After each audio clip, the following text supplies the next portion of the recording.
or can we look? Tell me.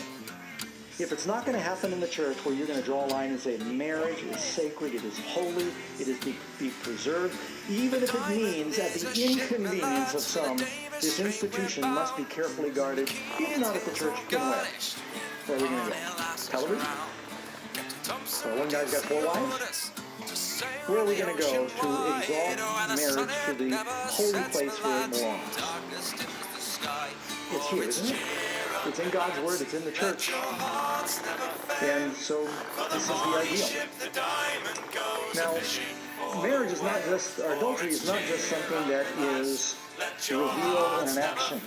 Jesus also teaches us that adultery can happen in an attitude, right? Matthew chapter 5, verse 27, you've heard it said by them of old, you shall not commit adultery. When he says them of old, he's actually quoting himself in the Ten Commandments.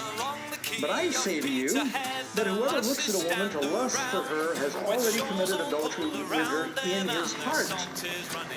Now, if a person thinks a lustful thought, and if you can prove your spouse has thought a lustful thought, and since Jesus says they've committed adultery in their heart, you now have grounds for divorce. What do you say? You want to answer? You want to venture bold enough? No.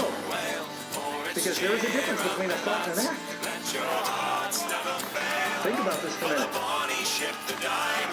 If you think about murder, can you be executed according to our government?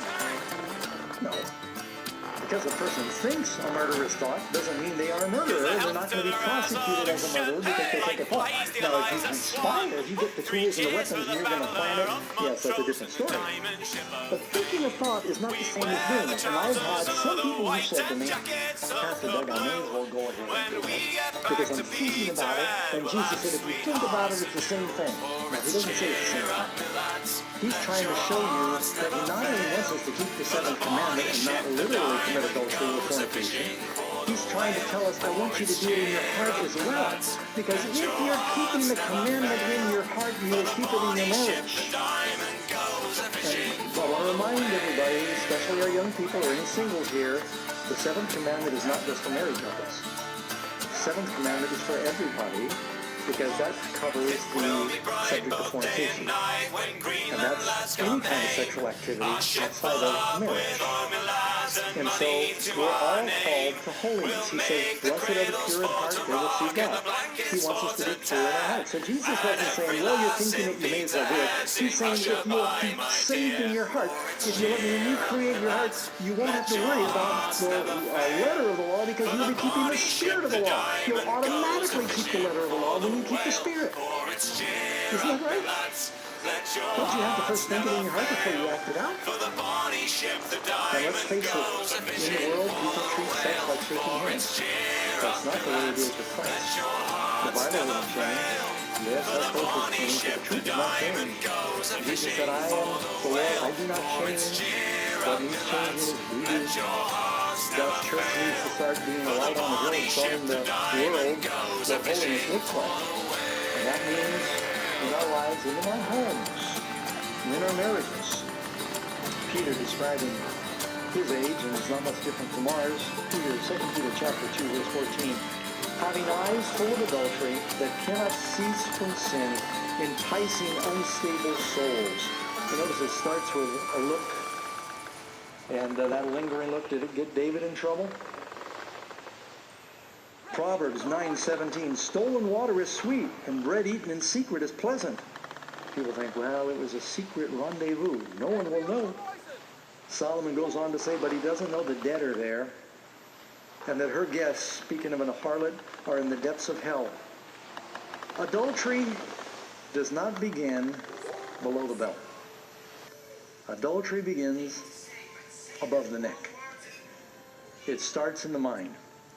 If we keep our minds fixed on those things that are good, and if we make a covenant with our eyes, as Job says, can keep us out of a lot of trouble.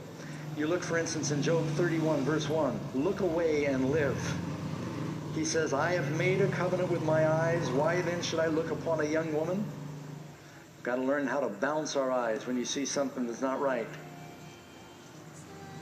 Did Joseph, you know, I love the story of Joseph. He's one of the heroes in the Bible, not just because of his forgiveness, but Joseph is one of the rare exceptions you find in the Bible of a godly man who said no to a temptation that would have been very difficult for most people. He said, no, how can I sin against God? His love was so strong for God, he said, I can't do this thing. He said no to adultery. So whenever we think, oh, we're all human, I remember hearing one woman say, any man could be had. Any man could be had. And I was insulted by that because I don't believe that's true. I think that when people have God's Spirit, that we can live lives of integrity. Proverbs chapter 4, verse 25, let your eyes look straight ahead and your eyelids look right before you. He's talking about when you're tempted. Psalms 101, verse 3, I will set nothing wicked before my eyes. I hate the work of those who fall away. It will not cling to me. And then Solomon also said, Proverbs 5:15, drink water from your own cistern and running water from your own well. Let them be your own and not for strangers with you. Now, you know, it's wonderful. If you've got a spring in your backyard, you've got your own well, you can drink all the water you want from your own well. That'd be such a blessing. Within marriage, that intimacy is a blessing. Matter of fact, in the Bible, it's commanded that the couples come together.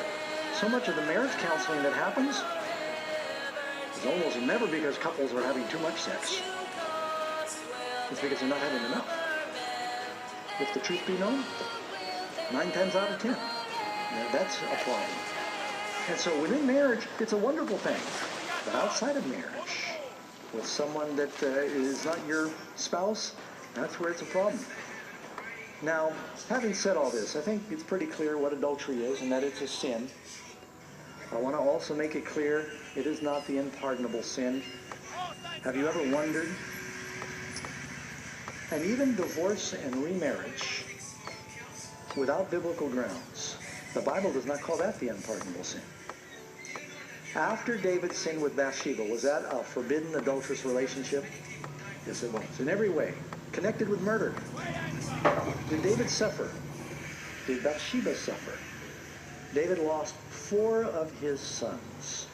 The Lord directly in the prophecy of Nathan connected the loss of 4 children with his action.